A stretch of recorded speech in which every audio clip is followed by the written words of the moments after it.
Welcome back. देखो अपनी 2 chapter complete हो गए थे। आज स्टार्ट करेंगे थर्ड चैप्टर। तो थर्ड चैप्टर में देखो, पहला चैप्टर था कॉन्सेप्ट स्टडी ऑफ फंडामेंटल, ये हो गया था।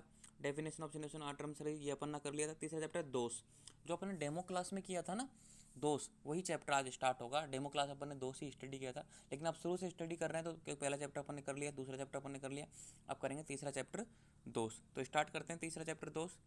पीडीएफ पे पहुंचते हैं तीसरे चैप्टर की भी।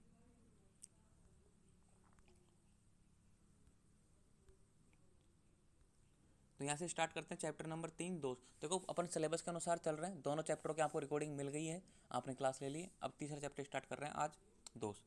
तो तीसरे चैप्टर की पहली क्लास है। दोस्त क्या है, दोस्त का मीनिंग क्या है? तो आपके शाब्दिक मीनिंग में आता है कि वात पित्त कफ दोष है। एक्चुअली में है क्या वात पित्त कफ? अपन ने सेकंड चैप्टर में देखा था। वात यानी क्या होता है? जितने भी मूवमेंट है, गति है, ठीक है, एक तरह मतलब से उत्तेजना, एकदम नर्वस सिस्टम की तरह जो काम करता है वो है वात। पित्त क्या है? एनर्जी, ऊष्मा। कफ क्या है? जितना भी श्लेष्मा है, स्निग्ध पदार्थ है, वो सब क्या है? कफ है। तो वात पित्त कफ एक्चुअली कोई वस्तु नहीं है कि इसको पकड़ के बाहर निकाल दिया शरीर से, इसको बढ़ा दिया, इसको ये देख लिया कि भाई दिखाई नहीं दे, वात ऐसा है, पित्त ऐसा है, कफ ऐसा है, ऐसा कुछ नहीं है। वात क्या है? अपन लक्षणों के आधार पर पता चलेगा। पित्त क्या है? लक्षणों के आधार पर। कफ क्या है? लक्षणों के आधार पर। अब पता कैसे चलेगा वात बढ़ रहा है, कफ घट रहा है, पित्त बढ़ रहा है? ये कैसे पता लगेगा? उनके लक्षणों पे आधार पर पता लगेगा भाई वात के लक्षण क्या है, पित्त के लक्षण क्या है, कफ के लक्षण क्या है। अगर हम वात वाले लक्षण, जैसे वात के लक्षण क्या है? तत्र रुक्ष लघु शीतोखर सूक्ष्म च अनिल है। मान लो कि रुक्षता बढ़ रही है शरीर में, लघुता आ रही है, सूख रहा है कोई व्यक्ति, कमजोर होता जा रहा है, मतलब वात बढ़ गया। ठीक है, किसी में गर्मी ज़्यादा बढ़ गई, उष्णता ज़्यादा आ गई, मतलब पित्त बढ़ गया। किसी में स्निग्धता ज़्यादा आ गई, ठीक है, स्रोतस अवरोध हो गए, तो मतलब कफ बढ़ गया। तो लक्षणों से पता चलता है कि भाई कौन सा दोष प्रकोपित है। सिंपल सी बात ये हुई कि वात पित्त कफ कोई एक स्पेसिफिक वस्तु नहीं है, कोई ऑर्गन्स नहीं है, ये पूरे शरीर में व्याप्त है। पूरे शरीर में व्याप्त होते ही अपना कार्य करते हैं। तो वात का मीनिंग समझ ही गए थे, पित्त का मीनिंग समझ गए, कफ का मीनिंग समझ गए। तो अब इस चैप्टर में अपन वात पित्त कफ के बारे में डिटेल में स्टडी करेंगे। चैप्टर का नाम ही दोष है, तो स्टार्ट करते हैं चैप्टर 3 दोष। वात पित्त कफ जब विकृत होते हैं तो अन्न धातुएं, उपधातुएं और मलों को दूषित करते हैं, इसलिए इनको दोष कहा जाता है। कि भाई 3 चीज़ें वात पित्त कफ, इनको दोष क्यों कहते हैं? क्योंकि जब ये विकृत होते हैं, विकृत यानी नॉर्मल अवस्था से या तो ज़्यादा हो गए या कम हो गए। देखो विकृत होने का मीनिंग यही है कि नॉर्मल अवस्था से ज़्यादा, जो साम्य अवस्था है ना, होम्योस्टेटिस है, उसके से ज़्यादा होना या उससे कम होना। तो उससे ज़्यादा हो जाएंगे, उससे कम हो जाएंगे, क्या होंगे? धातुएं। धातु कितनी होती हैं? 7 अपन ने पढ़ा है, रस, रक्त, मांस, मेद, अस्थि, मज्जा, शक्र, शुक्र। अब और उपधातुएं और मलों को दूषित करती हैं, इनको दोष कहा जाता है। अब देखो सिंपल सी बात, अपन ने एक श्लोक पढ़ा था, दोष धातु मल मूलामी शरीरम, कि भाई दोष वात पित्त कफ, दोष धातु रस रक्त मांस मेद अस्थि मज्जा शुक्र, और मल क्या है? पुरुष मूत्र स्वेद, इन सबसे मिलकर शरीर बना हुआ है। अब दोष का तो समझ में आ गया भाई, पूरे शरीर में व्याप्त है। और अब देखो धातुएं, रस आपको लिम्फ समझते हो, रक्त ब्लड हो गया, मांस मसल्स हो गई, मेद जितना भी ये फैट जमा होता है बॉडी में वो, रस रक्त मांस मेद, अस्थि बोन्स हो गई, मज्जा बोन मैरो हो गई, और शुक्र जितने जेनेटाइल्स ऑर्गन्स में जो स्पर्म और ओवम है वो सारे शुक्र में आ जाएंगे। तो इस तरीके से अपना बॉडी फॉर्मेशन हुआ है। मल, फुरिस, मूत्र और श्वेत, ये क्या है? एक तरीके से बॉडी का दोष धातु मल मूलम ही शरीरम। आपने ये देखो यहाँ पर नीचे लिखा भी हुआ है कि दोष धातु मल मूलम ही शरीरम। अब सिंपल सी बात ये है कि अपन देखते किसको हैं? अपन धातुओं को देखते हैं, मल को देखते हैं, ना कि दोषों को। दोषों को तो लक्षणों के आधार पर पहचाना जाता है। अब समझो इस चीज को कि वात पित्त कफ जब विकृत होते हैं तो अन्न धातुएं, उपधातुएं और मलों को दूषित करते हैं, इसलिए इनको दोष कहा जाता है। कि ये शुरुआती 3 है ना, वात पित्त कफ, धातुएं और मलों को दूषित करते हैं, उपधातुओं को दूषित करते हैं, मतलब उनको भी बढ़ा देते हैं, उनके गुणों में, उनके लक्षणों में, उनके कर्मों में कुछ ना कुछ डिफेक्टिव डाल देते हैं, मतलब कुछ ना कुछ बीमारी तरह का से उत्पन्न कर देते हैं। जैसे कि रस का कार्य क्या है? प्रेरण करना, वो उसको बढ़ा देंगे, जरूरत से ज़्यादा बना देंगे, या फिर कम बनेगा ही नहीं रस, मतलब ये क्या करते हैं? विकृत करते हैं। वात पित्त कफ जब विकृत होते हैं तो अन्न धातुएं उपधातुएं मलों को दूषित करते हैं, दूषित कर देते हैं, गंदा कर देते हैं, मलित कर देते हैं, इसलिए इनको दोष कहा गया है। क्लियर? दोष क्यों कहा गया? भाई धातुओं को, मलों को, उपधातुओं को दूषित करते हैं, इसलिए इन्हें मल कहते हैं। अब देखो वात पित्त कफ शरीर को दूषित करने के कारण दोष कहे जाते हैं। कि वात पित्त कफ शरीर को दूषित करने के कारण दोष कहे जाते हैं। अब शरीर क्यों आए यहाँ पे? क्योंकि अपन ने यहाँ पे धातुएं, उपधातुएं और मल, और ये परिभाषा में क्या है कि दोष धातु मल मूलम ही शरीरम, इसमें धातु भी आ रहा है, मल भी आ रहा है, मूल भी आ रहा है। एक तरीके से दोष धातु मल, ये जो दोष है ना, अपने धातुओं को दूषित करते हैं, मतलब एक तरीके से शरीर को दूषित करते हैं, इसलिए इनको दोष कहा जाता है। क्लियर, समझ में आया। अब देखो वात आदि तीन दोष। तो वात आदि का मीनिंग क्या है, वात पित्त कफ। वात पित्त कफ तीन दोष, सात धातुएं रस रक्त मांस मेद अस्थि मज्जा शुक्र तथा स्वेद मूत्र मल दे शरीर के सर्वदा मूल कहे जाते हैं। तो मतलब इस श्लोक का मीनिंग बताया नीचे कि दोष धातु मल मूलम ही शरीरम, कि भाई अपना जो बॉडी बनी हुई है, शरीर बना हुआ किन किन से मिलकर बना हुआ है, वात आदि तीन दोष से, सात धातुओं से और स्वेद मूत्र मल, जो मतलब अपना पसीना है, यूरिन है और स्टूल है, इससे तीनों इन चीज़ों से मिलकर अपना क्या बना हुआ है, शरीर। एक तरीके से सर्वदा मूल, मतलब एक तरीके से बेसिक है, ये बेस है, जड़ है अपने शरीर की, मेन चीज़ यही है। इन्हीं में रोग उत्पन्न होंगे, इन्हीं को अपन ठीक करेंगे। अपना काम है चिकित्सक, अपन डॉक्टर बन रहे हैं, तो जो भी रोग उत्पन्न होगा उसको दूर करना अपना दायित्व है। पत्त सेवन से दोष धातु मल अविकृत सम रहते हैं। पत्त सेवन से, जो अपन ऋतुचर्या में दिनचर्या में जो हार बताया कि भाई ऋतुओं के अनुसार कैसा भोजन लेना है, ठीक है, रात्रि में कैसा भोजन लेना है, सुबह कौन सा भोजन लेना है, दोपहर को कौन सा भोजन लेना है, कौन सा हल्का भोजन लेना है या भारी भोजन लेना है, सैलेड लेनी है कि मीठा लेना है, उस जो बताया है उसके अनुसार अपन भोजन करेंगे जैसा आयुर्वेद में बताया है। तो उससे क्या होंगे, दोष, दोष यानी वात पित्त कफ, ये तो ना तो विकृत होंगे, ना धातु विकृत होंगे, ना मल विकृत होंगे, मतलब अविकृत, मतलब साम्य अवस्था में रहेंगे और अपना शरीर स्वस्थ बना रहेगा। अब देखो दोष संख्या, कभी भी क्वेश्चन आए तो पूछे भाई दोष कितने प्रकार के होते हैं, दोष दो प्रकार के होते हैं, शारीरिक दोष और मानस दोष। शारीरिक दोष कितने होते हैं, वात पित्त कफ, और मानस दोष कितने होते हैं, दो, रज और तम। जो अपन ने सेकंड चैप्टर का लास्ट वीडियो किया था, लास्ट क्लास ली थी, उसमें मैंने ये बताया था कि भाई शारीरिक दोष वात पित्त कफ है, उनके बारे में बता दिया था, भाई वात क्या है, पित्त क्या है, कफ क्या है, मैंने बताया ना। जितने भी मूवमेंट है, गति है, वो वात है, जितनी भी एनर्जी उसमें है वो पित्त है, और जितनी भी श्लेष में है वो कफ है। मानस दोष में बताया था रज और तम। सत्व को अपन ने दोष नहीं माना था, क्यों नहीं माना था वो भी मैंने बताया था। तो ये दोष संख्या आपको क्लियर हो जाना चाहिए, क्योंकि देखो चीज़ें रिपीट होती हैं बार बार, आयुर्वेदा में यही तो चीज़ें हैं, हर चैप्टर में रिपीट होंगी, तो वो सारी चीज़ें आप दोबारा से नहीं बताई जाएंगी। आप देख लिया करो, आपने क्लास लिया, आपने लाइव क्लास लिया, सेकंड चैप्टर का लास्ट वीडियो है, ठीक है। अब आचार्य सुश्रुत ने रक्त को चौथा दोष माना, यहाँ पे लिखा है मैंने नोट, आचार्य सुश्रुत ने रक्त को चौथा दोष माना है। अब सिंपल सी बात है, एक्चुअली में रक्त चौथा दोष नहीं है। क्यों, अब देखो यहाँ पे मैंने एक नोट डाल के लिखा हुआ है, नोट कि भाई किन को दोष मान सकते हैं। अब आप बोलोगे सर रक्त आचार्य सुश्रुत ने माना है, तो कुछ सोच समझ के ही माना होगा, आचार्य इतने बड़े हैं। लेकिन आचार्य सुश्रुत ने बाद में भी मना कर दिया था कि भाई तीन ही दोष है, वात पित्त कफ, रक्त दोष नहीं है। उन्होंने रक्त को इसलिए इंक्लूड किया था शुरुआत में क्योंकि वो सर्जरी प्रधान थे। सर्जरी प्रधान में क्या होता है, जब भी सर्जरी करते हैं रक्त प्राधान्य होता है, क्योंकि रक्त निकलता है, ब्लड हाथों में लगता है, ठीक है। आपने मूवी देखी होगी ना कबीर सिंह, उसमें बोलता है कि जब तक खून हाथों के नहीं लगता मजा नहीं आता। वैसा ही है को सुश्रुत संहिता, सुश्रुत ने आचार्य सल थे, सर्जन थे, वो जब भी सर्जरी करते तो ब्लड का सामने प्रत्यक्ष होता है, तो वो हर चीज़ में रक्त को देखते हैं। उन्होंने रक्त को इसलिए प्रधान मान लिया, डोमिनेंट मान लिया कि भाई रक्त भी ही दोष है। लेकिन दोष बनने के लिए निम्न क्वालिटी होना जरूरी है कि भाई दोष किसको माना जा सकता है, दोष इसको माना जा सकता है जो स्वतंत्रतापूर्वक स्वयं दुष्ट हो। कि दोष किसे कह सकते हैं, नोट में लिख रखा है मैंने कि जो स्वतंत्रतापूर्वक स्वयं दुष्ट हो, मतलब उसको किसी अन्य की आवश्यकता नहीं होगा। अगर उसको दूषित होना, उसको बिगड़ना है, उसको गंदा होना, उसको मलित होना, तो खुद ही हो जाए, ना कि भाई दूसरा आके उसको करेगा, वो खुद ही हो जाता है।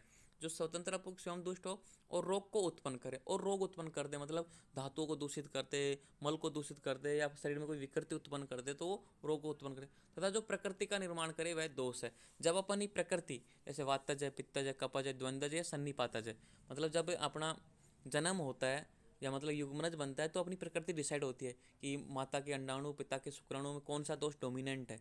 तो उसमें जो डोमिनेंट होता है, जो प्रकृति को डिसाइड करता है कि वातज पित्तज कफज।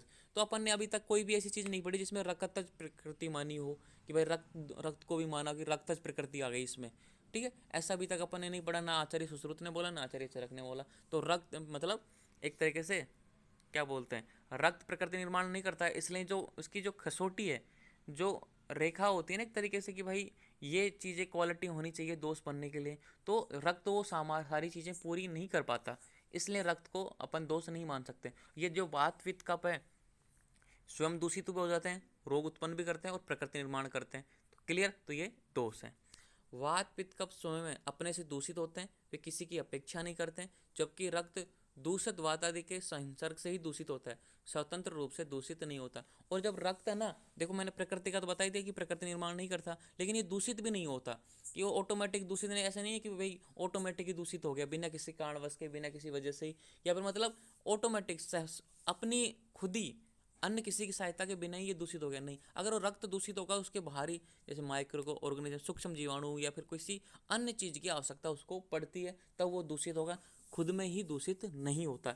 इसलिए रक्त को चौथा दोष नहीं माना है, और ये क्लियर कर दिया आचार्य सुश्रुत ने भी। लास्ट में जाके उन्होंने बोल दिया कि भाई दोष तीन ही है, वात पित्त कफ, ठीक है, और रक्त चौथा दोष नहीं है। तो जो यहाँ पे शुरुआत में लिखा था ना कि आचार्य सुश्रुत ने रक्त को चौथा दोष माना है, ये एक तरह के शुरुआती चैप्टर में बोला था, तो मैंने भी यही लिख दिया कि भाई आचार्य सुश्रुत ने रक्त को चौथा दोष माना है। लेकिन जब बाद में आगे बढ़ते हैं तो मैंने बता दिया कि भाई कि रक्त ऐसा काम नहीं करता, इसलिए तीन दोष ही हैं, वात पित्त कफ। क्लियर।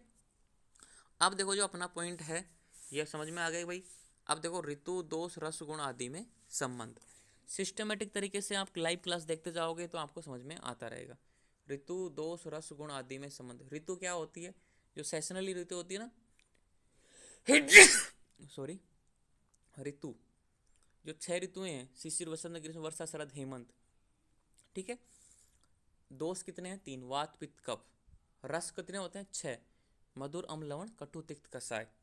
गुण सत्व रज तम, 3 गुण होते हैं, 3 महागुण हैं, इन्हीं को सत्व रज तम बोलते हैं।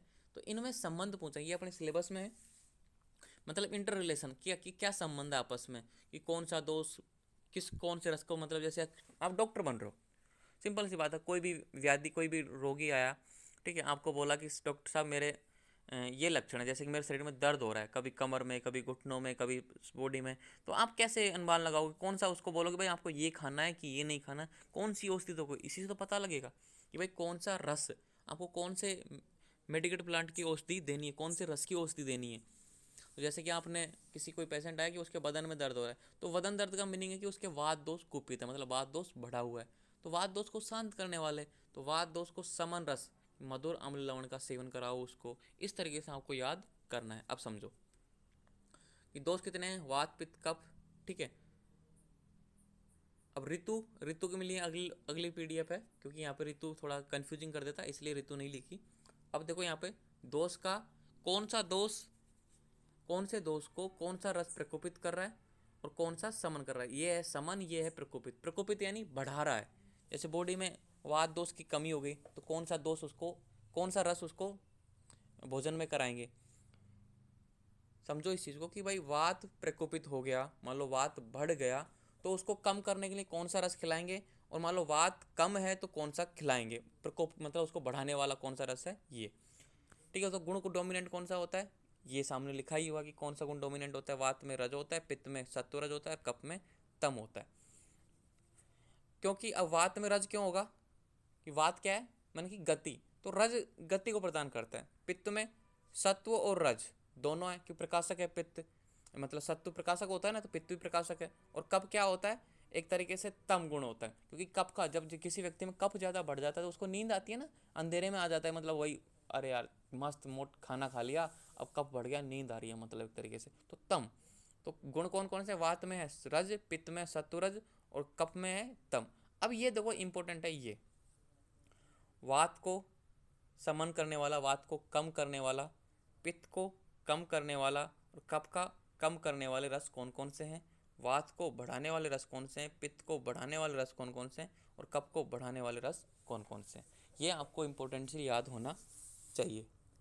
अब देखो वात को जो समन करने वाला है, कोई मान लो व्यक्ति आया आपके पास, डॉक्टर साहब मेरी बदन दर्द है, तो आप वो उसको आपने लक्षण देखे, जब आप सेकंड ईयर में जाओगे तो सीख जाओगे भाई बदन दर्द होता है वात बढ़ने की वजह से, तो आपको पता लग जाए कि इसके शरीर में वात बढ़ी हुई है। तो जैसे ही आपको पता लगे कोई वात बढ़ी हुई है, तो आप उसको बोलोगे मधुर अम्ल लवण, मतलब ये 3 रस ऐसे हैं जो वात का समन करते हैं, मतलब वात को कम करते हैं, ठीक है। तो मधुर अम्ल लवण ये 3 रस ऐसे हैं जो वात को कम करते हैं। अब आते हैं पित्त। पित्त को, अब कोई व्यक्ति आया कि सर डॉक्टर साहब मेरे तो अल्सर हो गया, मतलब छाले हो गए, पेट में जलन हो रही है, मतलब पित्त बढ़ा हुआ है, तो आप उसको समन रस में क्या दोगे, कसाय तिक्त मधुर। अब इसको याद करने का तरीका है, केटीएम बाइक जानते हो जो चलाते हैं, बहुत अच्छी बाइक है ना, ठीक है, चलाया करो। KTM। तो ये इससे आप समझ जाओ कसाय तिक्त मधुर। तो कैसे कसाय, टी से तिक्त, एम से मधुर। तो कोई भी व्यक्ति आपके पास आए, क्योंकि आप डॉक्टर बन रहे हो, ये डॉक्टर वो बोलेगा कि डॉक्टर साहब मेरे तो जलन हो रही है पेट में, मिर्च मसाला ज़्यादा खा लिया, एक तरीके से जलन हो रही है, उष्णता हो रही है मतलब, तो आपको ठंडा करने के लिए आपको कौन सा रस देना है? KTM, कसाय तिक्त मधुर। तो मतलब आप समझो, ये तो मैं चिकित्सा के हिसाब से बता रहा हूँ, एग्जाम में आएगा कि वात को समन करने वाले रस कौन कौन से हैं? मधुर, अम्ल, लवण। तिक्त को समन करने वाले कौन कौन से? कसाय, तिक्त, मधुर। अब कब को देखो, कब कोई व्यक्ति में जैसे वो उसको बहुत ज़्यादा से ज़्यादा नींद आती है, बहुत ज़्यादा हैवी है, बहुत ज़्यादा वजन है, मतलब मोटा व्यक्ति है, आप उसको क्या बोलोगे? जैसे आपके पास आया, आपने उसको देखा कि बहुत ज़्यादा मोटा हो रहा है, बहुत ज़्यादा नींद आती है, ठीक है, डायबिटीज़ भी है, सब कुछ है उसको, मतलब बहुत सारी बीमारियाँ, तो आप उसको बोलो खाने में क्या खाना है? वो पूछेगा डॉक्टर साहब खाने में क्या खाना है? तो आप बोलो उसको कटु तिक्त कसाय रस। कटु क्या होता है? कटु यानी नमकीन, जो नमकीन पदार्थ होता है ना जितनी भी, वो होता है कटु। तिक्त क्या होता है? कड़वा। ठीक है। कसाय क्या होता है? जैसे सैलेड में जो रस आता है ना, सैलेड सलाद में जो रस आप हम खाते हैं, सलाद जो खाते हैं, वो है कसाय रस। तो एक तरीके से कटु तिक्त कसाय व्यक्ति को, मतलब जो कफ वाला व्यक्ति है, कफ बढ़ा हुआ है, उसको कटु तिक्त कसाय वाला भोजन कराते हैं, कटु तिक्त कसाय वाली औषधि देते हैं। ये इससे आप सीख रहे हो, ट्रीटमेंट सीख रहे हो। अब है प्रकोपक रस। अब कोई मान लो कि वात को जो बढ़ाने वाला कोई व्यक्ति ज़्यादा, मतलब कौन सी चीज़ खाएगा तब जब वात बढ़ेगा? कि भाई कटु तिक्त कसाय रस का ज़्यादा सेवन करेगा तब वात बढ़ेगा। तो एक बात ध्यान रखना, वात और कफ आपस में अपोजिट है, दुश्मन है। यहाँ देखो, वात को कौन कम कम कर रहा है? मधुर, अम्ल, लवण।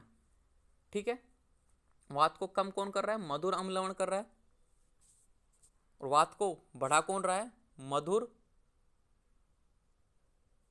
कफ को बढ़ा कौन रहा है? मधुर, अम्ल, लवण। देखो, ये कम कर रहा है वात को और ये कफ को बढ़ा रहा है, मतलब अपोजिट है ये दोनों। कहने का मतलब है कि एक दूसरे के विपरीत है। तो वात को जो बढ़ाने वाला कौन है? कटु तिक्त कसाय। और पित्त को बढ़ाने वाला कौन सा है? कटु, अम्ल, लवण। ये ध्यान रखना, क्योंकि KTM तो आपने यहाँ लिख दिया, KTM तो आपने यहाँ लिख दिया, बचे 3 आपको यहाँ लिख देना, कटु, अम्ल, लवण। और कफ को जो बढ़ाने वाला है प्रकोपिक रस है। कोई व्यक्ति ज़्यादा मोटा हो जाता है, नींद आती है, तो क्यों आती है? क्योंकि उसने प्रकोपित, उसके उसके शरीर में क्या हुआ है? कफ बढ़ा हुआ है। क्यों बढ़ा हुआ है? क्योंकि उसने मधुर, अम्ल, लवण का सेवन किया हुआ है।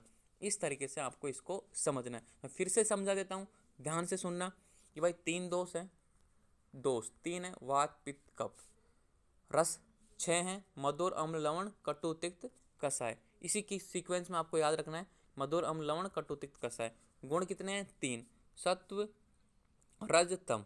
वात में कौन सा गुण पाया जाता है? रज गुण पाया जाता है, सेकंड चैप्टर में मैंने बताया हुआ है। पित्त में कौन सा है? सत्व और रज गुण पाया जाता है, ये भी मैंने बताया हुआ है। कफ में तम गुण पाया जाता है, इनके बारे में मैंने बताया हुआ है। क्लियर? अब है कि समन रस, प्रकोप रस। समन रस का मीनिंग क्या है? कि आप किसी, कोई चीज़ बढ़ी हुई डोमिनेंट है आपकी बॉडी में, जैसे कि कफ बढ़ गया, ठीक है, आपके पास कोई व्यक्ति आया, कफ बढ़ा हुआ वाला व्यक्ति, तो उसको समन करना है, मतलब उसको कम करना है, उसको ठीक करना है, उसको साम्य अवस्था में लेके आना है। ठीक है। अब जैसे कोई व्यक्ति आ गया, आपको प्रकोप करना, उसको मतलब बॉडी में बढ़ाना है, किसी चीज़ को बढ़ानी है, इंक्रीज करनी है। जैसे आपको वात को बढ़ाना है, किसी बॉडी में वात को बढ़ाना, कि वात बहुत ज़्यादा कम है, इसकी बॉडी को वात को बढ़ाना है, तो आप उसको प्रकोपिक रस खिलाओ। यानी मतलब है कि जो वात को बढ़ाने वाले रस हैं वो प्रकोपिक रस में आते हैं, जो वात को कम करने वाले आते हैं वो समन रस में आते हैं। तो 6 रस हैं, 3 बढ़ाएंगे, 3 घटाएंगे, ये बात आपको जानना। तो वात को समन करने वाले मधुर, अम्ल, लवण, और प्रकोपिक कौन से हैं? कटु, तिक्त, कसाय। पित्त को वाले कसाय, तिक्त, मधुर, मतलब KTM समन करने वाले, और प्रकोपिक क्या है? कटु, अम्ल, लवण। कफ को बढ़ाने वाले कौन से हैं? कटु, तिक्त, कसाय, ये मतलब समन करने वाले हैं, और बढ़ाने वाले कौन से हैं? मधुर, अम्ल, लवण। ठीक है। अब मधुर यानी क्या होता है? मीठा। अम्ल यानी होता है खट्टा। लवण यानी होता है साल्ट। कटु यानी होता है चिरपरा, मतलब नमकीन। और तिक्त यानी क्या होता है? कड़वा। और कसाय जो सैलेड में, जो सलाद में आता है, वो रस होता है कसाय। क्लियर? ये हो गए। अब देखो, दोषों का ऋतु के साथ संबंध, अपन ने हेडिंग दी थी ना यहाँ पे कि ऋतु, दोष, रस, गुण आदि में संबंध, तो अपन ने ऋतु नहीं लिखी थी, तो ऋतु यहाँ पे है। दोषों का ऋतु के साथ संबंध, तो वात, पित्त, कफ का ऋतुओं के साथ क्या संबंध है, ये आपको याद होना चाहिए, इंपॉर्टेंट है। आज इसी सारणी को करेंगे, फिर उसके बाद में कल यहाँ से करेंगे, और रात्र वह ऋतु, पाचन काल में दोष, और ये कल दूसरा चैप्टर पूरा करवा देंगे। तो स्टार्ट करते हैं, दोषों का ऋतु के साथ संबंध। तो 6 ऋतुएं हैं, पहले आपको याद होनी चाहिए 6 ऋतुएं। मैंने ट्रिक्स बना रखी हैं, आपको मैं देख लेता हूँ। ये रही ट्रिक्स 4 ऋतुएं। हर चीज की ट्रिक्स मिलेगी यहाँ पे। शिव जी वैसे 6 ऋतुएं होती है, पहले 6 ऋतुओं के नाम याद होने चाहिए। ये वर्ड याद रखो, शिव जी भगवान आपको वसे, यानी भाई अपने हार्ट में बसे हुए हैं ना, इसलिए आपने लिख दिया कि शिव जी वसे। सी से शिशिर, वैसे बसंत, जी से ग्रीष्म, ये एक चक्कर में मतलब शिव जी का एक हो गया। अब वसे याद करो, वसे हो कैसे, वैसे वर्षा, से शरद, हे से हेमंत। इस तरीके से आपको याद रखनी है। 6 ट्रिक्स है, मतलब 6 ऋतुएं हैं, शिशिर, वसंत, ग्रीष्म, वर्षा, शरद, हेमंत। अब देखो ध्यान से देखना, ये जो शुरुआत की 3 है इनको बोलते हैं आधान काल की ऋतुएं, ठीक है। और इनको क्या बोलते हैं, विसर्ग काल की ऋतुएं।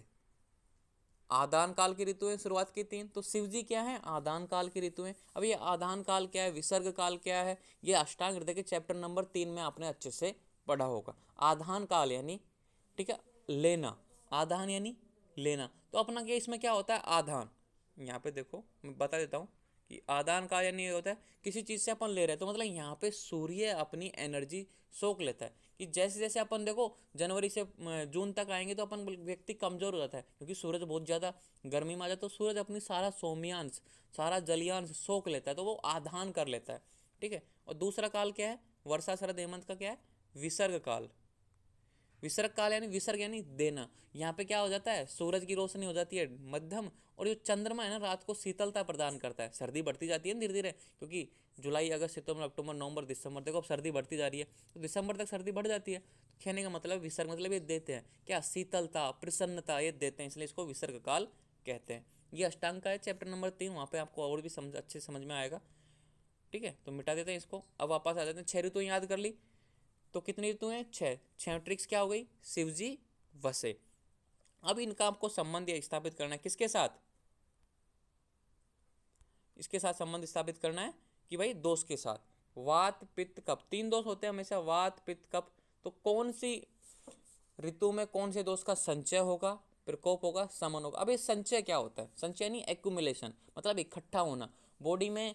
जैसे कि एक तो होता है नॉर्मल अवस्था, भाई बात पित्त कब चलते रहे, जितना होना चाहिए उतना है। लेकिन कभी कभी कभी क्या होता है ना, अपने विशेष मौसम के अनुसार, जैसे अभी देख लो सर्दियों में अपन घी, तेल, वसा खूब खाएंगे, मतलब चिकन, मटन, बिरयानी, शादियों में जाएंगे, मिठाई खाएंगे, खूब खा रहे हैं, अच्छी तरीके से खा रहे हैं, खूब अच्छी तरीके से खाना, सिंपल सी बात है।